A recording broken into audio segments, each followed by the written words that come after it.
The Flea by Donne. A brief introduction. The Flea is a very popular poem, lyric, actually, by Donne, and it pertains to metaphysical poetry. We shall see why.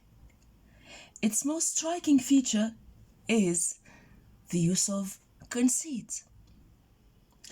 The use of the flea, or the reference to the flea, which sucks the blood of both lover and beloved, and mingles them, enjoying thus the union of their fluids, bodily fluids, as in a sexual intercourse would be the case, without any sense of shame or guilt or loss of honor. And this is the conceit Donne uses to convince his beloved to join him in presumably sexual consummation. Let us read the poem. Mark but this flea, and mark in this how little that which thou deniest me is. Now, we know that this is a poem formulated as if it were a dramatic, right? A dramatic exchange. An actor is addressing his interlocutor, okay? And this gives this dramatic, if you want, undertone, or this dramatic formulation of the poem gives it a sense of intensity in action, as if we were witnessing a real, alive, if you want, dialogue between the speaker, who is the lover, presumably, and the beloved, who is a silent listener. She is listening to his arguments, formulated with much passion, okay, and determination and conviction. So what is he telling her? Mark but this flea. Note very well this flea. Mark, as far as diction is concerned, that is an invitation. He's inviting her.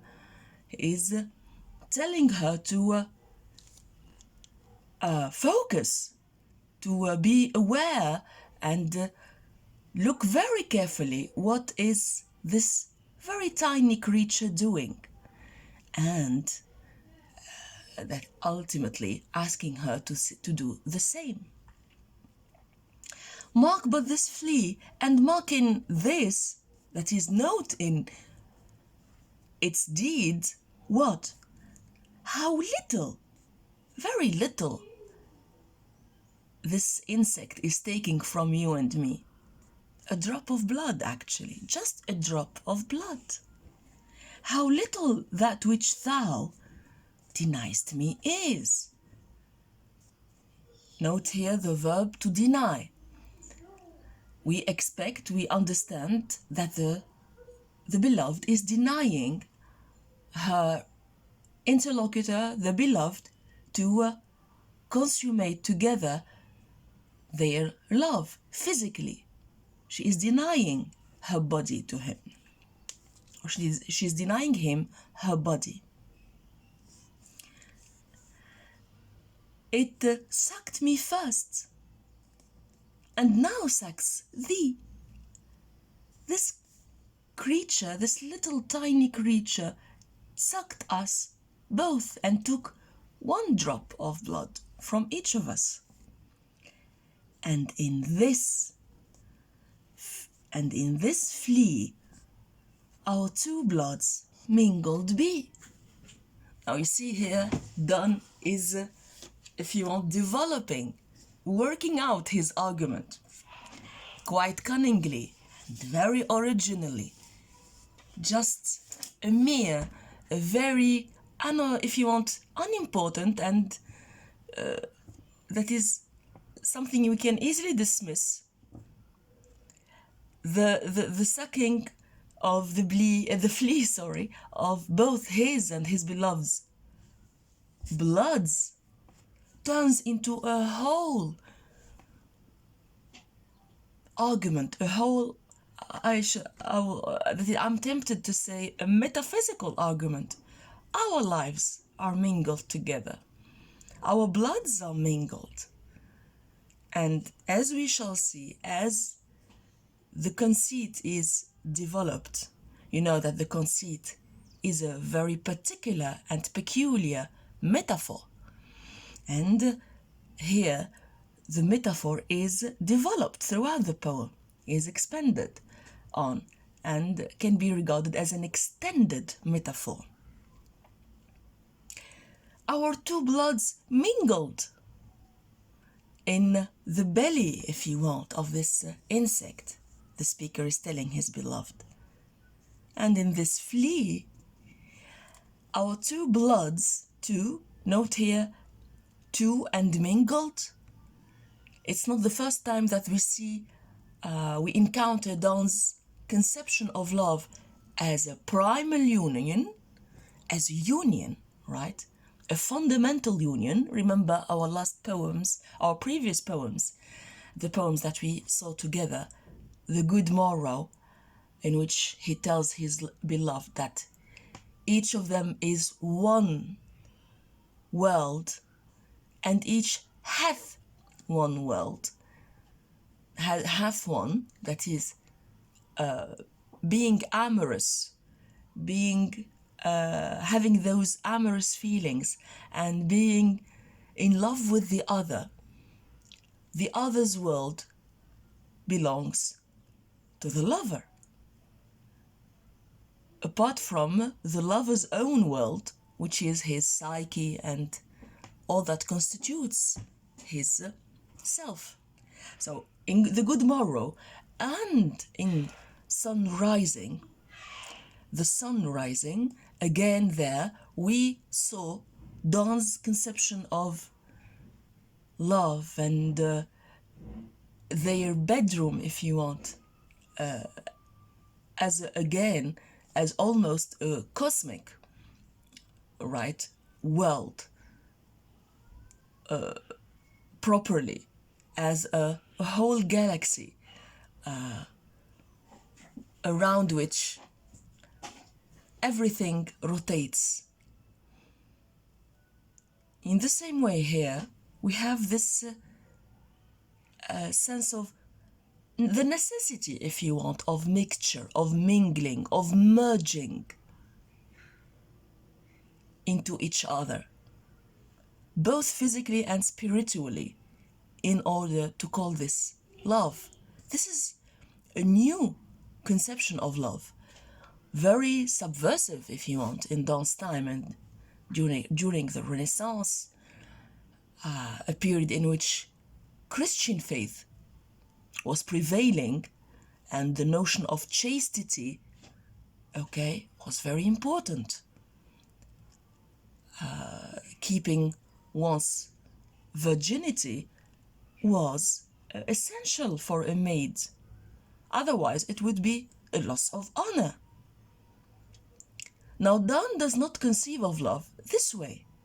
For him, love is a mingling, is a merging, is an alchemy, as we have also in The Sun Rising. Okay, of both physical and spiritual. Let's go back to the poem. And in this flea, our two bloods mingled be. Thou know'st, you know, that is, that this cannot be said a sin, nor shame, nor loss of maidenhead. This is a confirmation of what we have been saying. Okay?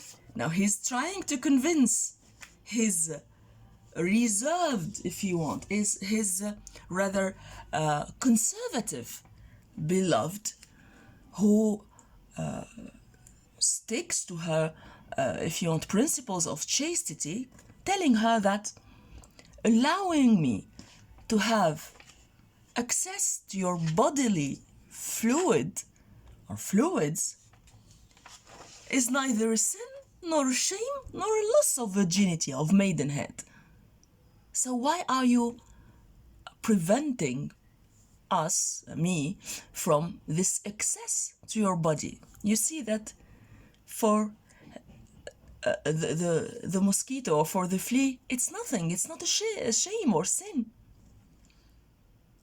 Yet, contrast here.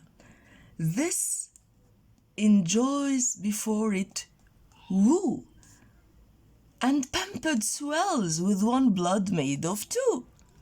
Now, we cannot miss here the envious. The speaker is envying the insect, the flea, because it is pampered and enjoying, okay, and is not experiencing any sense of regret or remorse, and he is envying it for this pleasurable experience. And this Alice, again here, we cannot miss the tone filled with regret, lamentation, okay? Of course, it's a strategy to convince the beloved, to make her lean, to make her pity the speaker and have a sense of compassion. Alice is more than we would do. Unfortunately, we cannot do the same as the flea. We move to the second stanza, and we will see how Donne, if you want, develops his argument. Oh, stay. 3 lives in one flea spare.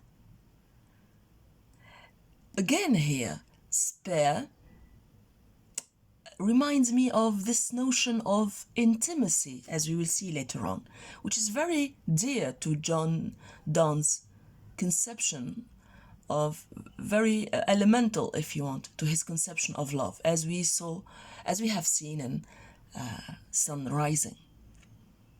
The bedroom is a microcosm of intimacy. The bed is a microcosm of their world. The same here, we can make an analogy here. The insects, if you want, belly, okay, also combines, as we shall see later on, is a sort of house, a temple for both of them. It reunites them. The sense of union is very important for Donne. And union cannot only be emotional, it has to be both physical and emotional. And this is the innovative aspect in his thinking. As far as form is concerned, the use of conceit, okay, is very original. The use of this flea. Who would think of a flea to convince a beloved of consummating physically their love? Where we almost, nay, more than married are. Okay? He's trying to convince, again, adding an extra layer to his arguments. You see here, we are spared in her, in this very tiny creature. The flea, you see this cumulative effect. We are spared any danger in the insect's belly, and then he moves on to this, if you want, cumulative conclusion, this almost climactic conclusion. This flea is you and I. This flea represents you and I reunited. And it's better than marriage. Okay? Why? Because we are physically, totally united in this flea's belly. Our fluids merge perfectly. And this, our marriage bed. Very interesting here. We can make a comparative analysis or study between the flea and the sun rising. How is the marriage bed conceived? It's conceived as a kingdom in the sun rising, as a temple, a microcosm for the whole universe. Here also, the marriage bed or the bridal bed, it's funny and original at the same time and interesting. The bridal bed is situated in the mosquito or the flea's belly. And it's the best of bridal beds. Why? Because they are, as we have said, perfectly united and merged. Our marriage bed and marriage temple, that is our union, our solemn union temple, has this solemn undertone about it, is, though parents, you see here, he's referring to, you see, it's a dramatic, we have events, we have details, it's a story. Despite the refusal of your parents, though parents grudge, and you, it's not only your parents, but you as well, are denying me this access to your body, and you, we are met. That is, if it were not your parents and your refusal, we would be met, we would be merged. And cloistered in these living walls of jet. Beautiful. Very original. Note here, cloistered, spare, marriage bed, temple. But especially cloistered and spare, as far as diction is concerned, okay, deep sense of intimacy. We would be better than married. We would be cloistered and united in this tiny belly, in this beautiful metaphor for the fleas, if you want, belly, and a body, if you want, little tiny body, living walls of jet, as if it were a plane, and okay, with the living walls. So it's a metaphor. Living walls of jet. It's flying. It's like a jet, but with living walls, with the vibrating walls. Okay, throbbing walls. So this is a metaphor for the flea. Though use make you apt to kill me, let not to that self-murder added be, and sacrilege, 3 sins in killing 3. Now, dramatically speaking, these 3 lines would be regarded as a foreshadow, okay? The speaker is foreshadowing, is foretelling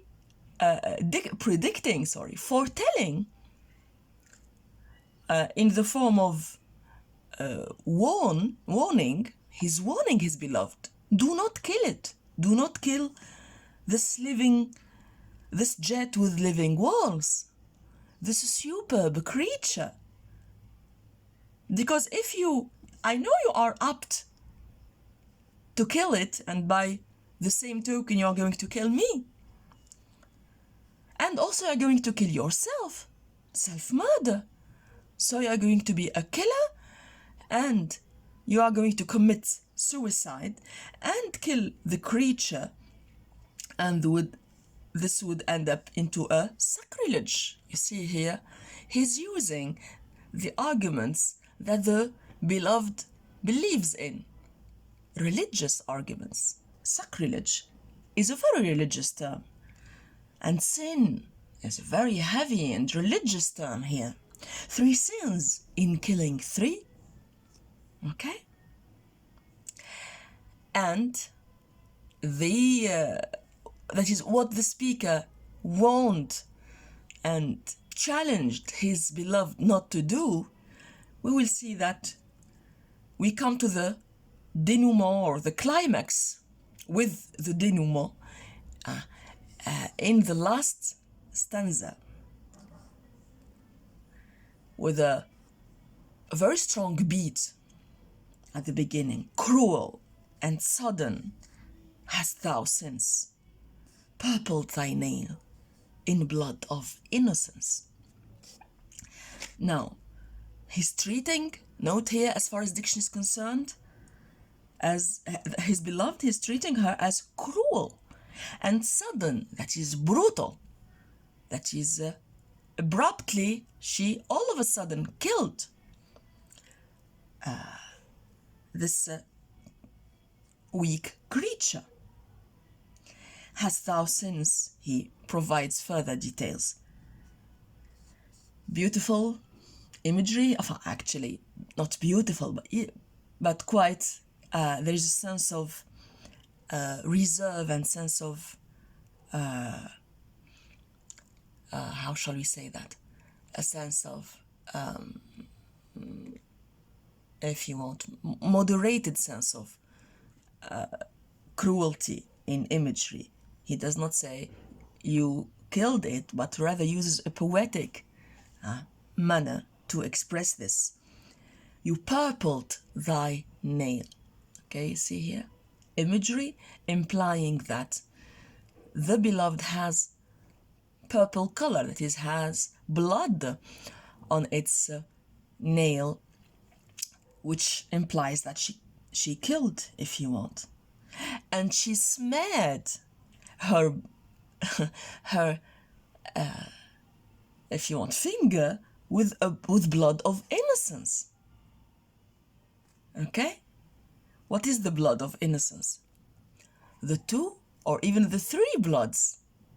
The blood of the mosquito, of the flea, the blood of the lover and her own blood.